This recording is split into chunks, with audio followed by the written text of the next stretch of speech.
like this. This is a full-grown possum, and when I was you guys' age, there was no such thing as a possum in Maine. They lived down south. He's going to drool in a minute, so you get prepared for that.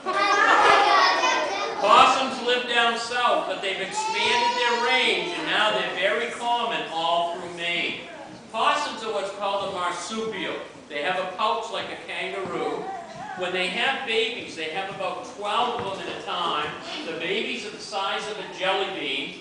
They crawl into the pouch, and they stay there for a couple months till they're the size of the flying squirrel. Then the pouch is so full, they start falling out. So they ride on the mother's back for a couple of weeks, and then they just drop off, and they can take care of themselves.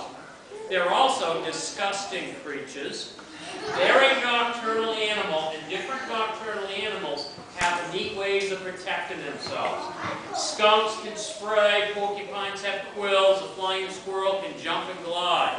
These guys, if something tries to eat them, they hiss and they growl and they drool, they show their teeth, and sometimes they blow bubbles out of their nose. And they look pretty ferocious, and most animals will leave a possum alone. But some animals are so desperate they still try to eat the possum. The next thing it does is it goes to the bathroom, and it smells really bad. And if you wanted to eat a possum, that might make you change your mind. But if that doesn't work, the next thing the possum does is it makes blood come out of its eyes and its mouth. Now it looks disgusting, it smells disgusting, and just about every wild animal will leave a possum alone. But there is an animal that's not as smart as all the rest of the animals, and that's people's dogs. Dogs aren't that smart. They get sprayed by skunks, they get quilled by porcupines, and I don't say that lightly because I get sprayed by skunks and quilled by porcupines too, but they'll still try to eat the possum. And then the possum lays there and it's dead.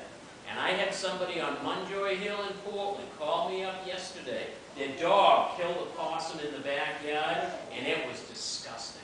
It was slimy, it was bloody, it was smelly. They wanted me to come and get it and bring it home and bury it. And I went in there and tossed it in my truck, and here it is. It wasn't dead at all. It was making believe it was dead. It was just plain possum. And that's how possums protect themselves.